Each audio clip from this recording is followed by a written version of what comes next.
Looking for a place where faith breaks boundaries? Welcome to BIFR,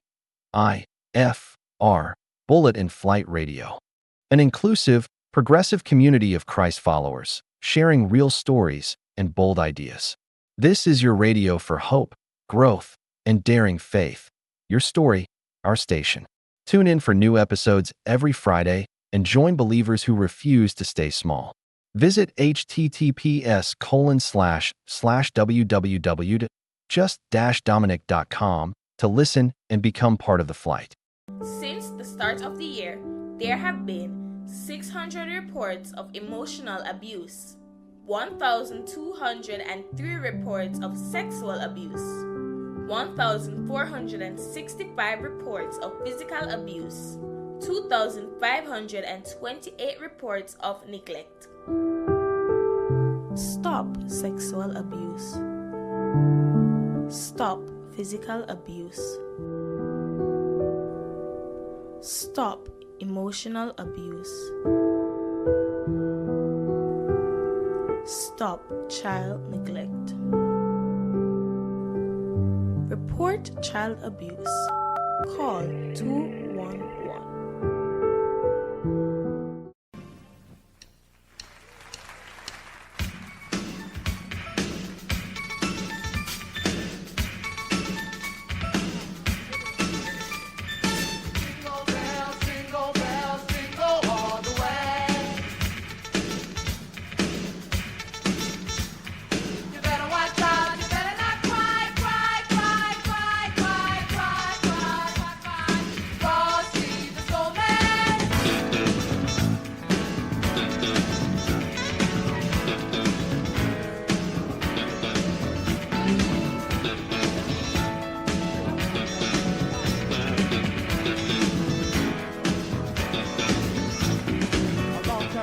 One dark night, there was a star in the east shining bright.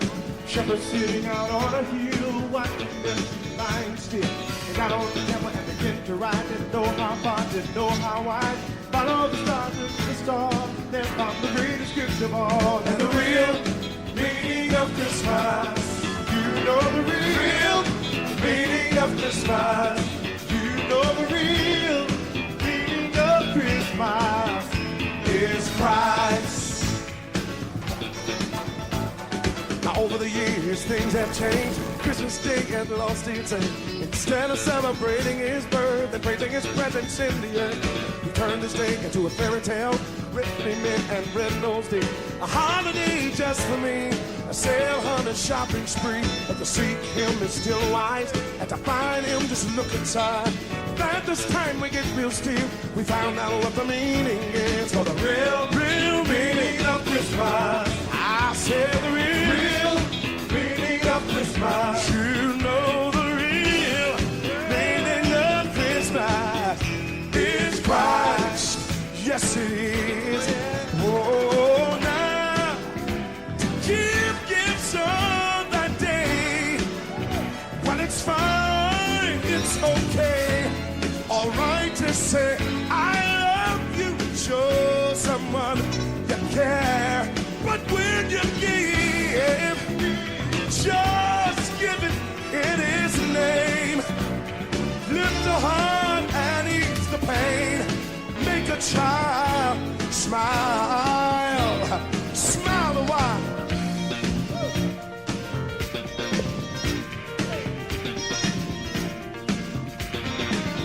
You know the real meaning of Christmas. I said the real meaning of Christmas. You know the real meaning of Christmas is Christ. Yes it is. Oh yes it is. Oh, I said the real meaning of Christmas. You know the real meaning of Christmas. I said the real meaning of Christmas is Christ. Oh yes it is. You know the real meaning of Christmas. I found out the real meaning of Christmas. You know the real meaning of Christmas is Christ. How many know that it is? Wave your hand and say the real meaning of Christmas. I know the real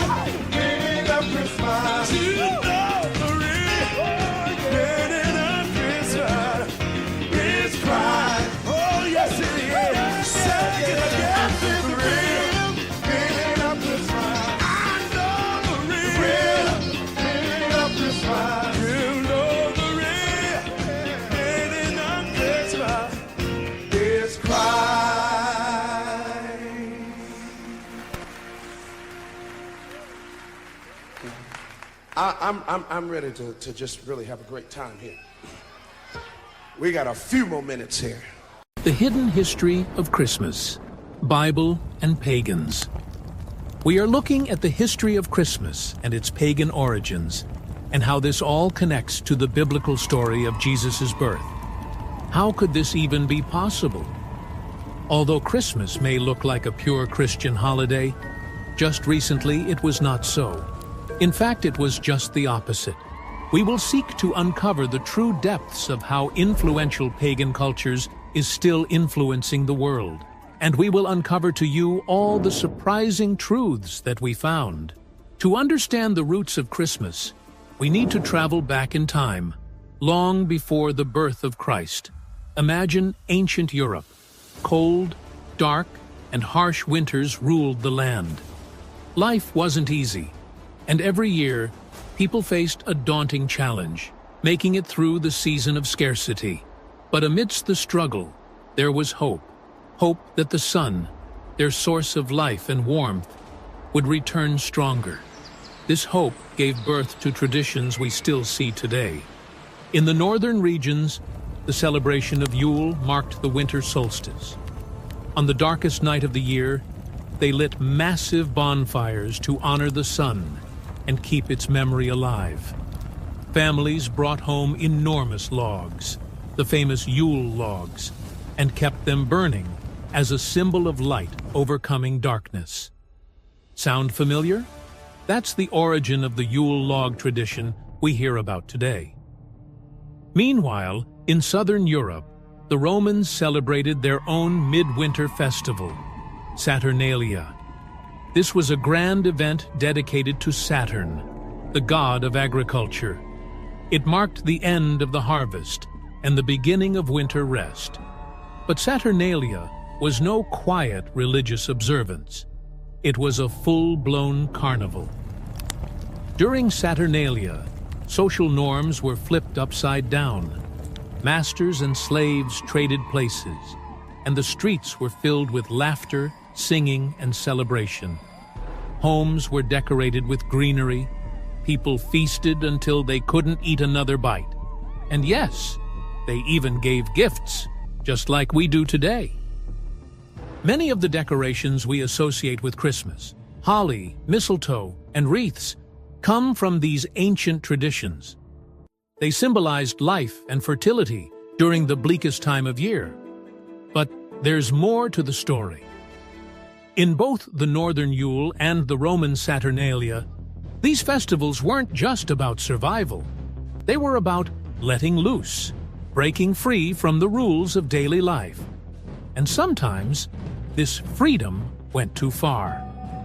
These celebrations could get wild. It was a time to indulge in food, drink, and, well, other behaviors that wouldn't be considered appropriate the rest of the year. Some of this still survives today. Ever heard of kissing under the mistletoe? That's an echo of these ancient fertility customs.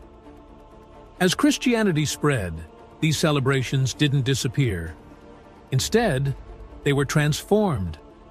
The church had a choice: reject these beloved traditions or give them a new meaning. What happened next would change the course of history and the way we celebrate Christmas forever. The decorations we use today also have roots in these pagan festivals. Evergreens like holly and mistletoe were symbols of life and fertility. Mistletoe especially carried a sacred meaning. It was believed to have magical properties, bringing health, protection, and blessings. Over time, it became a symbol of love and romance. So, the next time you see mistletoe at a holiday party, remember, it's more than just a fun excuse to steal a kiss. It's a tradition that goes all the way back to these ancient festivals, where fertility and renewal were at the heart of the celebration. Then there was the feasting. People ate and drank more than they would all year. Imagine a table overflowing with roasted meats, freshly baked bread, and mugs of spiced wine. This was the ultimate indulgence, a time to eat, drink, and be merry without worrying about tomorrow. Sound familiar? Today, we carry on this tradition with Christmas feasts. The turkey, the desserts, and even the over-the-top portions all harken back to these ancient festivals. But in those days, it wasn't just about joy, it was about survival. People needed to believe that abundance was possible, even in the darkest of times. Unfortunately, with all this indulgence came excess. The rules of daily life were gone, and people let their impulses take over. Gambling was common, drinking was excessive, and self-control was forgotten. These festivals often turned into what we might call today a free-for-all. And yes, some of this still survives. Think of holiday office parties where people drink too much, or the push to buy, spend, and indulge during the Christmas season. These echoes of Yule and Saturnalia are all around us, even if we don't realize it. One particularly wild tradition was the election of a Lord of Misrule. This person was in charge of the chaos, encouraging everyone to let go of their inhibitions. For 12 days, the duration of these festivals, the Lord of Misrule could do as he pleased. This idea of a topsy-turvy world is the root of the 12 days of Christmas. But for early Christians, these wild festivals were a serious problem. How could they celebrate Christ while people around them indulged in such pagan customs? They had a choice: reject these traditions or find a way to redeem them. What happened next would forever change. In the early centuries, most Christians refused to celebrate these festivals. They saw them as pagan, indulgent, and completely opposed to the teachings of Christ. After all, how could a celebration filled with drunkenness, gambling, and wild behavior possibly honor God? Take, for example, the story of Pope Gregory in the 4th century. He sent a missionary named Augustine. Augustine was tasked with converting the local people to Christianity. But when he arrived, he quickly realized the challenge ahead of him. The people were deeply attached to their midwinter festivals, and no amount of preaching could convince them to give them up. In his letter, Augustine explained that these festivals were too important to the people. No matter how much he preached, they wouldn't stop celebrating. He asked Pope Gregory for advice. Should he keep trying to persuade them to abandon these traditions? Or was there another way? Pope Gregory's response was both strategic and controversial. He essentially said, if you can't beat them, join them.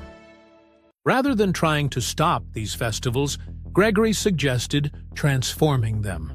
Instead of celebrating the rebirth of the Son, the people could celebrate the birth of the Son of God. And so, December 25th was chosen as the official date to celebrate Jesus' birth. The reasoning was simple. It was close to the winter solstice, when the pagan festivals were already in full swing. By giving people a Christian reason to celebrate, the Church hoped to gradually replace the old traditions with new ones focused on Christ. But there's one question that often comes up. Was Jesus actually born on December 25th? The Bible gives us clues that suggest otherwise. For example, the Gospel of Luke tells us that shepherds were out in the fields watching their flocks at night. In Israel, this would have been unlikely in December. It was too cold, and there was often snow on the hills. Most people agree that Jesus was likely born in the spring or fall, when the weather was mild and shepherds could stay out in the fields. So why December 25th? The date wasn't chosen because it was historically accurate. It was chosen because it fit the Church's mission to reach the people where they were.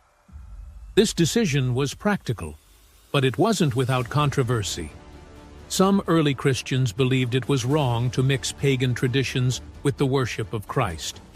They feared it would dilute the true message of the gospel, and even today, some Christians feel uneasy about the pagan roots of Christmas.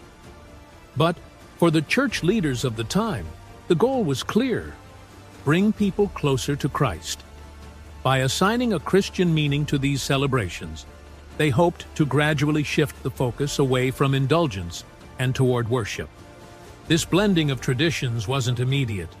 It took centuries. At first, many of the old customs continued.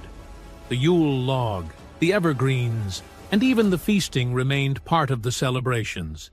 But slowly, these symbols were given new meanings. The Yule log came to represent Christ as the light of the world. Evergreens symbolized eternal life through Jesus, and the 12 days of feasting became associated with the journey of the Magi. The Church also introduced new traditions to focus on Christ. The nativity scene, for example, became a way to teach people about Jesus' humble birth. Hymns and carols were written to replace pagan songs. Over time, these new customs began to take root, and the old pagan meanings faded into the background. But the process wasn't always smooth.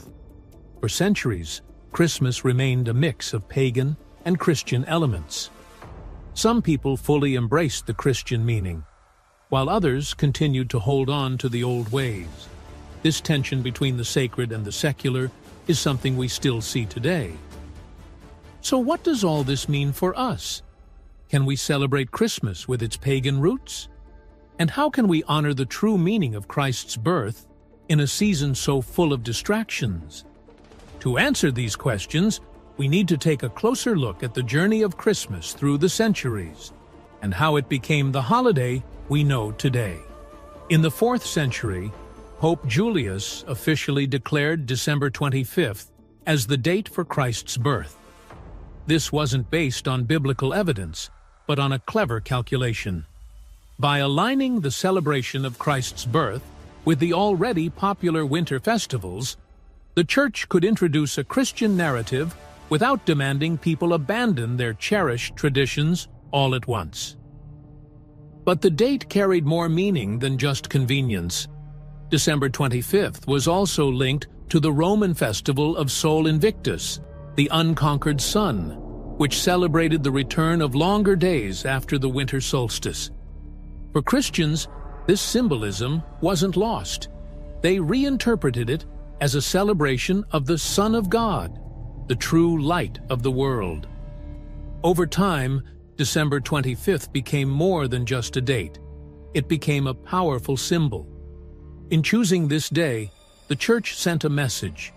Christ's birth represents the light that overcomes darkness, the hope that dispels despair. It was a perfect parallel to the solstice festivals people already celebrated. But the decision to merge these traditions didn't come without conflict. Not everyone agreed with this approach. Some devout Christians believed it was wrong to incorporate pagan elements into the worship of Christ. They argued that the focus should remain solely on biblical teachings, untainted by worldly influences. Throughout history, there were those who rejected Christmas altogether. For example, certain Christian groups in the Middle Ages avoided the celebration, seeing it as too closely tied to pagan customs. Even centuries later, during the Reformation, the Puritans in England and America tried to ban Christmas entirely.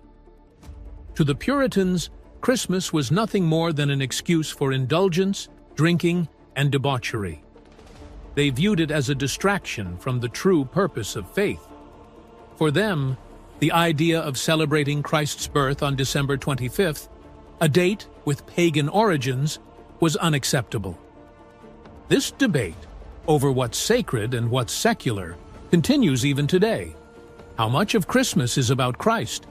How much of it is cultural? These questions aren't new. They've been asked for centuries. But despite the debates, the Church's choice of December 25th had a lasting impact. By assigning this day to Christ's birth, they planted a seed, a new narrative that would grow and evolve over time. It allowed the focus to shift from pagan gods to the God who, according to Christian belief, became flesh and dwelled among us.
bright. Shepherds sitting out on a hill, watching their sheep lying still.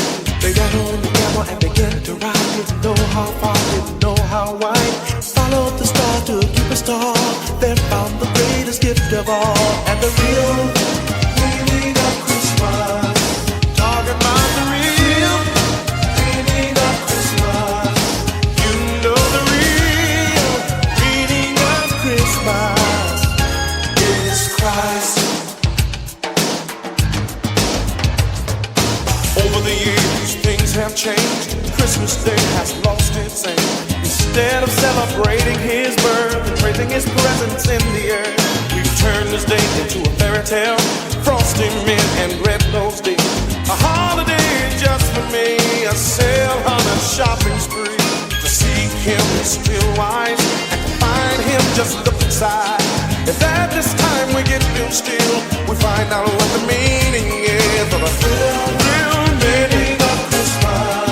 I found out the real meaning of Christmas. Hey, hey, hey, the real meaning of Christmas is Christ. Yes, it is. Oh, now give gifts on that day. Well, it's fine, it's okay, all right to say I love you. So someone you care, but when you give, just give it in His name. Lift the heart and ease the pain. Make a jump, smile a while.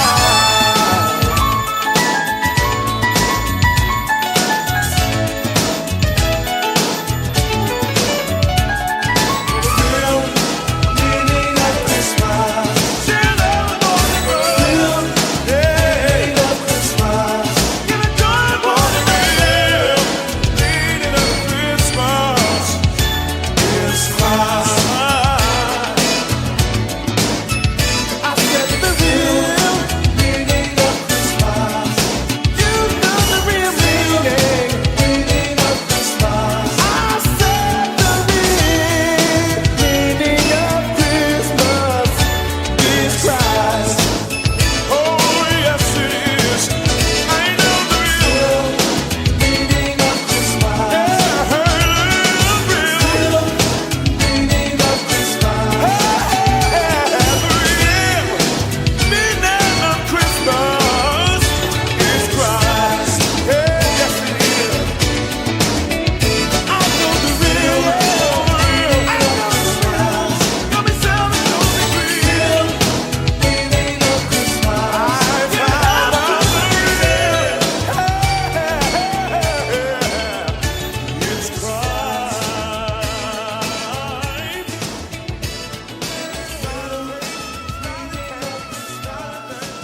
So fancy, but the real meaning of Christmas. Tell the children the real meaning of Christmas is Christ. All the little boys and girls.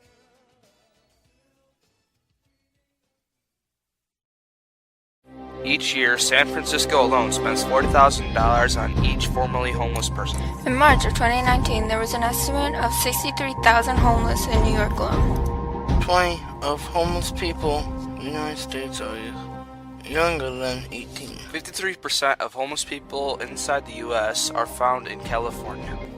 Each year, an additional 3.5 million people become homeless. What will you do to help? I can't breathe.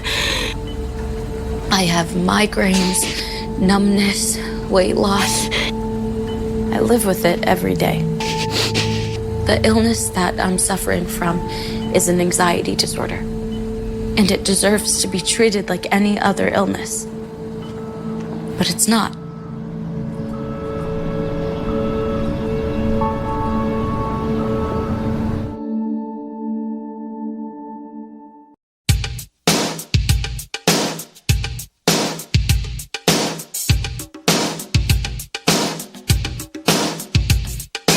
Jingle bells,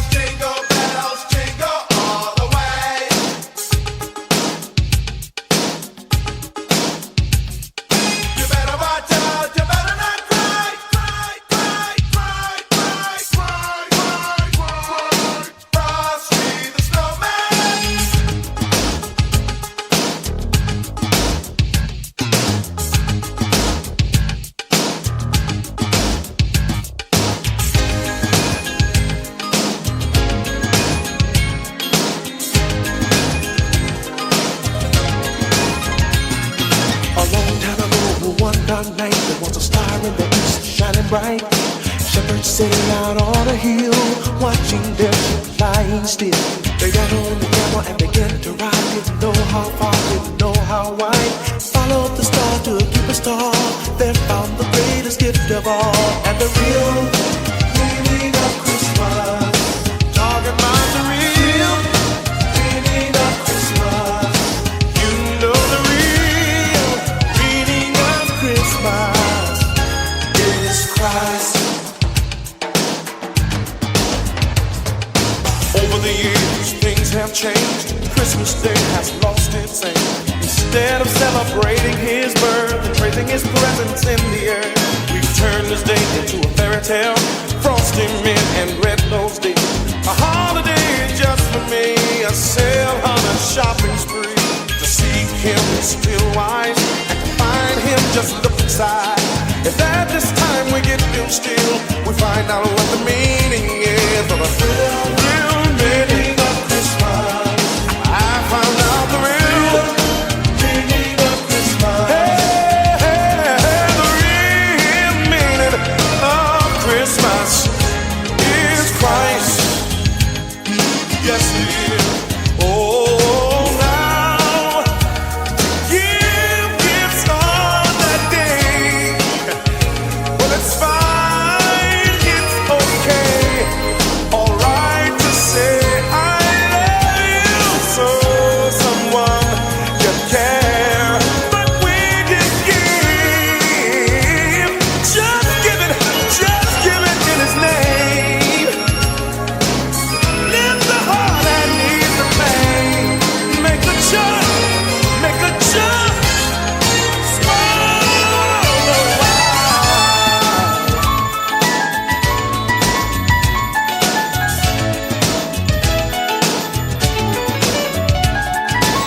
Real meaning of Christmas.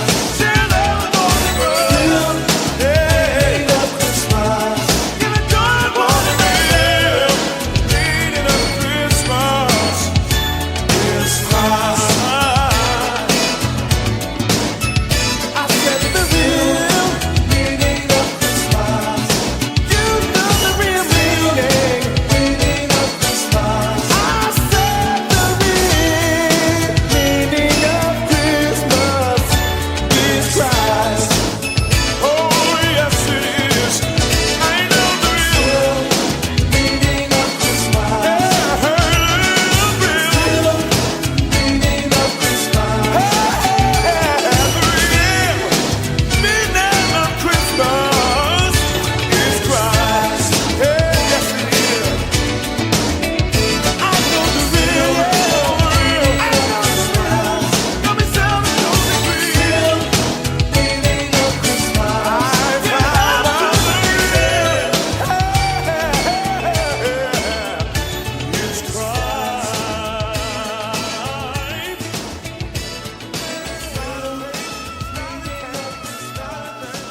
So fancy, but the real meaning of Christmas. Tell the children the real meaning of Christmas is Christ. All the little boys and girls.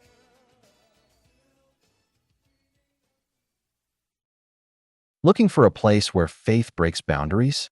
Welcome to BIFR, Bullet in Flight Radio, an inclusive, progressive community of Christ followers, sharing real stories and bold ideas. This is your radio for hope, growth, and daring faith. Your story, our station. Tune in for new episodes every Friday and join believers who refuse to stay small. Visit https://www.just-dominic.com to listen and become part of the flight.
Your story, our station.